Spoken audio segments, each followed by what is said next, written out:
Renuka ji, at this point of time, the entire parliament, all political party, country is with you. You are not in, earlier also, when this blast took place, this was the solemn pledge of the parliament. Yeah, so I remember, one sec, let's not, let's steer it. One sec, we'll steer it, the debate back. I remember that when there was a talk about the NIA, there was a debate in parliament.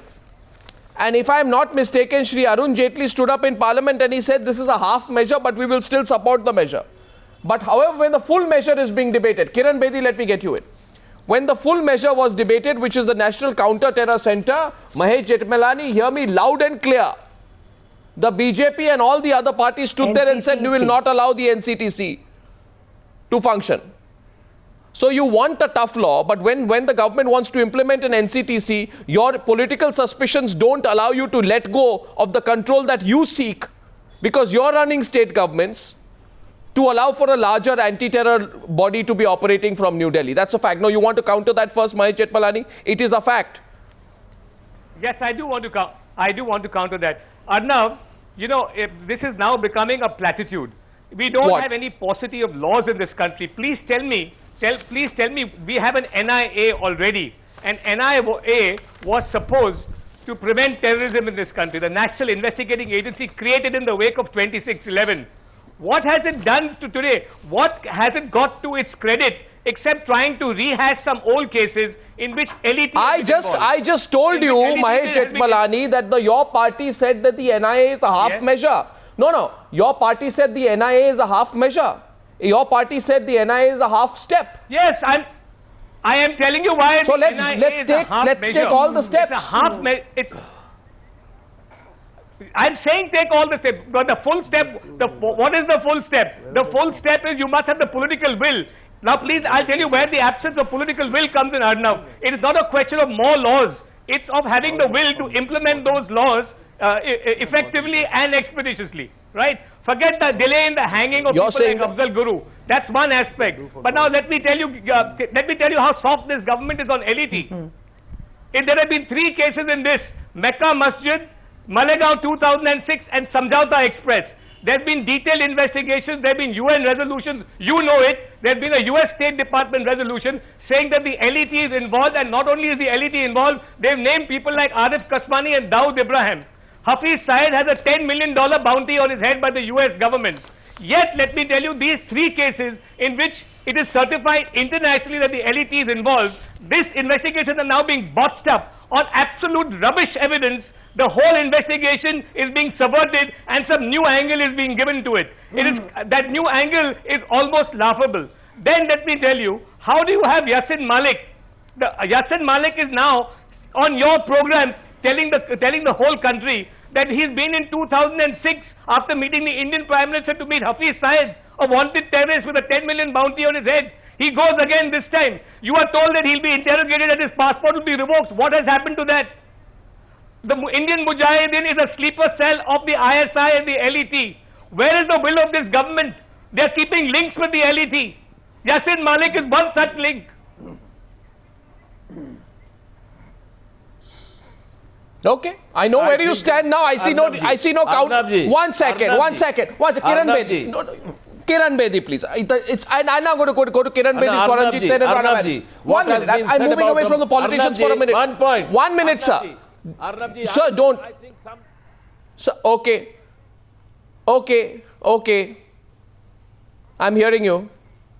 Bharat, Colonel Purohit, Sadhvi Pragya and Asimanand were involved. Let us not make difference into that. We should remind to the nation, these are the people. They are also responsible for that. My question to Kiran Bedi is this. What is the greater problem? The political will to eliminate terror or a poor infrastructure to fight it? And Kiran Bedi, is the absence of an infrastructure also because there is no political will beyond a point? Or no, we are into competitive policing. In this country, we have an Indian police service. And that's the unitary element of our parliamentary form of government, or of the half federal, half unitary. Indian police service stood for uniting the police, uniting minds, uniting intelligence, uniting heads. But it's not Indian police service. It's a competitive policing. It's not a collaborative policing. It's not a coalition of policing. That's our first problem. It's competitive. You saw it was competitive in Justice Verma's committee. How none of the DGPs sent their note to Mr. Justice Verma on crimes against women, because it is bureaucratically controlled, it's politically controlled, it's very hierarchical, it's not independent. The point is that DGPs do not come together in any neutral platform to regularly share. So that is the bigger issue of police reforms. I'm asking you here today. No, I don't want to go into bigger issues of police reforms at this stage. I'm asking you here today that the Delhi police had specific information that the Dilsukh Nagar area, Rana Banerjee, my question is to you, that the Dilsukh Nagar area had been recce'd by this man. I'm putting his picture up. His name is Syed Maqbool. Status arrested by the Delhi police. This man recce'd the Dilsukh Nagar area. It was a very well-known fact by Syed Maqbool and Imran Khan. Now, why did the Delhi police not act on that information, follow up, or were they just plain lazy? This information was available. He's sitting for half an hour, and he just allowed me 1 minute to speak. Well, for one thing, it was in October, and there is a mechanism of the multi-agency committee which should have flagged this when the other input about the intelligence alert about the last 2 days before, when it came up. Then somebody in the multi-agency committee at the central level should have recollected this why didn't they? Delhi police report of October. No, but why didn't they? Flagged it particularly to the cities that the alert was sent. And why was this not done? Why didn't they? Why did they not do that? Do they think it is not important? If there was an alert, if there was an alert representative of the multi-agency committee both at the state level and at the center, then the connection could have been made. Why are they not alert? Because there are multi-agency committees, there is the Intelligence Bureau. Why are people not alert? Why don't they connect the dots? Well, it depends on the personnel, where they are posted or what they are doing. No, that what would I mean, depend a police entirely officer. on the dedication of the personnel concerned. No, a police They are officer. non-serious people. No, is it being taken too casually? Swaranjit Sen, is such information taken too casually that you pretty much don't care, if a blast happens? Blasts are commonplace, they happen. And when you have if the politicians on top of it say that we cannot protect people all the time, do you feel there is a growing sense, Swaranjit Sen, that you don't need to be overactive to stop incidents of terror? Well, in this particular case, it seems that there was some kind of intelligence, actionable intelligence. Now you have, I would say, probably the best two commissioners of police in place in the jurisdiction where these bombs are exploded. The problem is this, are we really prioritizing anti-terrorism as a top priority whenever we get alerts? Now that is what is the important factor. Mr. Swaranjit Sen, can I ask you one thing? You say they were one of the two top commissioners. No, you're saying they are the two top police officers. That's your subjective assessment. If they are such great police officers and they know that 2 days back there is intelligence information, a sort of warning, a generalized warning which has come from Delhi, and they also know that there is somebody sitting in Delhi who has already confessed that he has recce'd the Dilsukh Nagar area, then can you tell me why CCTV cameras are not functioning and which CCTV cameras are functioning in the Dilsukh Nagar area actually reportedly had snapped wires? Why there was no police presence in the area? No, and why exactly the same spot? CCTV. Why the same spot was targeted if these commissioners are such good officers? Exact same spot was targeted. No, I don't think it is the same. No. I don't think it's the same spot which was targeted. And CCTVs are certainly not the entire solution for the problem. There are so many other things. We have intelligence agencies and all. No. The point is that you can never give 100%. So why? Why? If that is the starting point, why is that the starting point always? We can never give 100%. No. What I'm trying to let me honor one thing. I would just like to say, whatever means and methods which were required to act on the information gained were they actually put into place or not? They were not put into Now, place. we They were can't not put say, into you know, place. we are outside 1 minute, the sir. department, we can't say whether Sir, that no, happened. no, sir, they were not put into place. They target precisely the same spot near the foot overbridge in Dilsukh Nagar where the IM triggered serial blast in Hyderabad. The probe has suggested that the IED format is also exactly the same format, as signature format of the Indian Mujahideen. The use of bicycles and tiffins is a signature Indian Mujahideen format. Yeah. I am just asking you directly here today, Yes. if there is so much evidence, on top of it, you know that Dilsukh Nagar has been wrecked. It is going to be targeted. You know the person has told you is in jail, in Tihar jail. Then why was no action taken at all? This is not a surprise attack. That's where Renuka Chaudhary got upset when I started. This is not a surprise attack. There are too many fingers pointing in the same direction that the information was available and nobody did anything.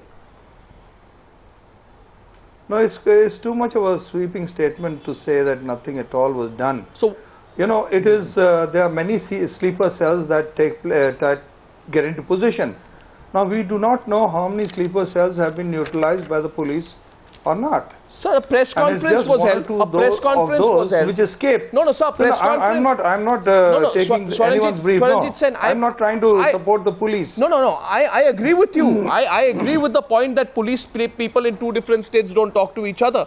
My concern is that Delhi, Bombay, and Hyderabad are connected. Renuka Chaudhary, you see where I'm drawing the dots here. Delhi, there is a person, Renuka Chaudhary, sitting in the jail, who says, I've wrecked the area. In Bombay, there is a press conference in which the police says 3 people of the Indian Mujahideen whose pictures I'm putting up here, have gone off our radar. So, you know, they are possible targets. Then there is an intelligence input from Delhi which says targets, you know, attacks can happen. If you simply connect these 3 dots, there should have been some basic security provided. And the fact that the Indian Mujahideen attacked the same spot just, you know, makes you feel so completely vulnerable. Yeah. Well, I can't really refute what you're saying, except that, you know, it's not proper to say that nothing was done.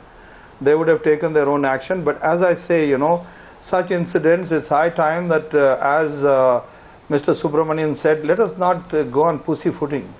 You know, it's high time that we took a much more serious approach to all this problem and prioritize this. Yes, and I forget about all other things. Once you get an alert, you should be absolutely sharp, and you should form your various parties to go out and get to all the clues and all the suspects and make it evident that, you know, you are active in that area. But you know, now, was that done? I don't know. That's what I'm saying. This political debate which happens, Renuka Chaudhary just spoils it, because in a way, here there is information with Delhi police. How is that being shared with Hyderabad police? How is the information of the Mumbai police going to the Delhi police? Between you and Renuka Chaudhary, I can't interfere into it. You know, it concerns all of us, because how the information flows and is acted upon is the most critical issue today in the fight against terror, Ms. Chaudhary.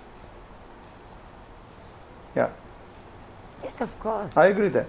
And now there's no halfway measure. And it's high time that we really prioritize this. I'm asking a question. Since we're debating this on national TV, and you have 2 policemen on your show, and you have eminent bureaucrat who serve the government of India, and all the other honorable panelists, I'm asking, are we ready for a national mechanism where we empower the center to go into the most remote areas so that there is absolutely no slip between the cup and the lip, where we can say that the state government didn't do this, or the state says that we didn't know ABC of this, or whatever.